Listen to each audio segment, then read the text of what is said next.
You can access the entire episode now on our website, forbiddenknowledge.news, Rumble, and all podcast platforms.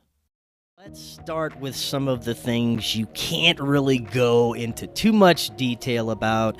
I know you have some NDAs going on and a lot of things that are highly sensitive.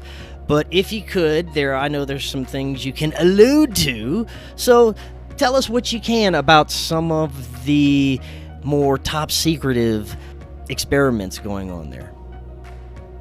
Great question. And I called before the meeting here because I needed to know what data was available for me to share as usual. Yeah. And I got a highly redacted cheat sheet here. Look at all those black marks. That's the good stuff, unfortunately. Yeah. But no, very little. So a lot of people are involved with endeavors like this. Unfortunately, due to NDAs, it's difficult to talk about a lot of these things and memorandums.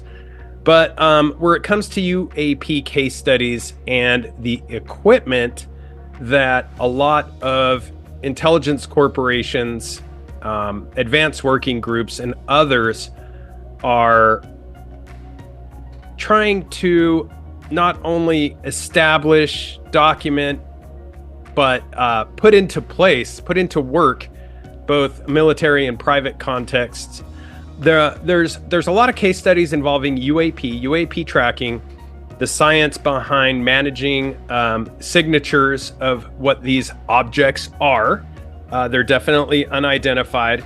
And I've been included in a selection of endeavors that delve into like sensing these things, both for relatively interesting endeavors. They're different endeavors, but it goes about tracking these things and connecting them to internet systems and looking at the available data and making it accessible to computers in the field, typically these Raspberry units that you can like bury underground. But the equipment aspect is cool. Like I said, the science is cool, but the reason that I believe I'm included is because of the esoteric and the availability of data I've kind of collected on how to anticipate the anomalies. Because sure, it's great to be able to, get systems and analysts and document electronically with onboard computers all of the appropriate information for UAP tracking, UAP studies, whether military or private. But the true magic is being able to anticipate these anomalies before they show up. Like, get everything in place, set up the table, set up the stuff, and say, hey, I bet you they're going to come, and they come. And that's something that, while the science community is baffled and mind blown by that, I'm not, because it's something that humans have been doing for a very long time, since the beginning of time. Every single religion is verifiably, in one way or another, a UFO cult, a UFO religion. They all briefly touch on that subject. These things in the sky and other places.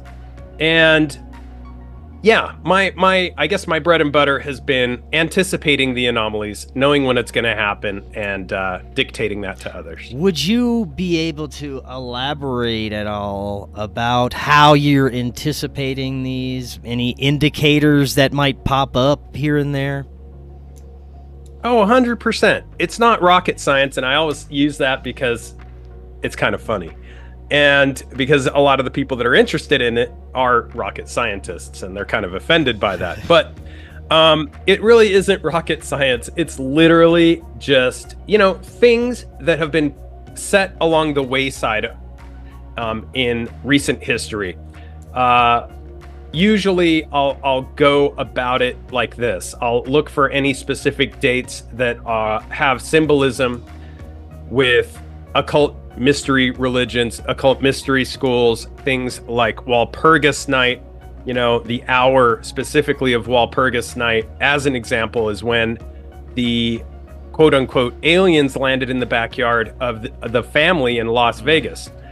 This happened specifically during the witching hour for which Saint Walpurga was canonized, more or less, for protecting villagers from these entities that come from beyond the veil.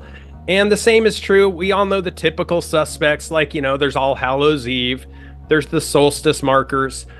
We recently had, the dog days of summer start, which would be the dog Sirius, and that's going to continue until 8/8 of 2024. And we have a bunch of these that have been written down, a virtual esoteric farmer's almanac of dates. And then I'll overlap that with things like moon cycles, and specifically the lack of the moon or the new moon is typically when some of these precognitive intelligences like to have the most fun. And then things like barometer readings. But most importantly, in my opinion, is electricity in the sky. And this is something that used to be agreed upon, known, people believed in it, which is basically the ether, right? And electricity in the sky is something that people just don't understand how important it is. Like this ether and its capacity to hold energy when you have inclement weather and any of those other things that I just mentioned. Basically, you can pretty much say, hey, it's going to happen and it's going to happen soon. And when it does happen, everybody's blown away. And it's like, hey, this is nothing. I didn't invent this. This has been around since like forever. This is so interesting. There seems to be a lot of theological implications behind the phenomena that's occurring. I'm very interested to see the insights from some of the more scientific based understandings that you're working with as to what's happening when you add in all these, like you said, esoteric understandings and connections that are going on. In your talking points, you even mentioned that there's some ritualistic activity that's been ongoing that you've been having some troubles with, actually, right? Sure. And some of my despair comes from that because I find that a lot of the operations officers, typically people that find themselves in high levels of special forces, intelligence, special warfare centers, and, a variety of other organizations that are linked to national security. I've noticed that many of them, when you get to a certain established plateau, you bust through that glass ceiling, many of them have efforts or more occulted agendas that are similar to left-hand spirituality. Whoa. And most people would commonly call this satanic, but this is a connector that I've noticed a lot of these individuals, you get to a certain level, and I was joking with a friend of mine recently, and I said, other than a handful of names, the rest all fall within this category. And it's pretty fascinating that these things overlap. Would you say that there is more of a leaning towards the dark energies and the dark side of the phenomena, specifically in that area that you're in?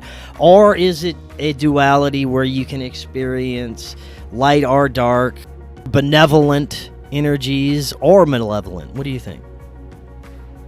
The whole smorgasbord is there. It's sort of like choose your own adventure, right? When it comes to spiritualism. And, I've heard there's a lot of commentary out there, but some of my favorite sayings have been, there is no work without the shadow work, or the one that I tend to live by is you're of more value if you neither sell your soul to the dark or the light, because then you more or less can bounce back and forth between the aisle, and you're valuable to both teams. So it's, and you hear people nowadays, it's become kind of a new age fun thing to say, like, oh, I hate to do this, but now it's time to work on my shadow work, basically dancing with your demons.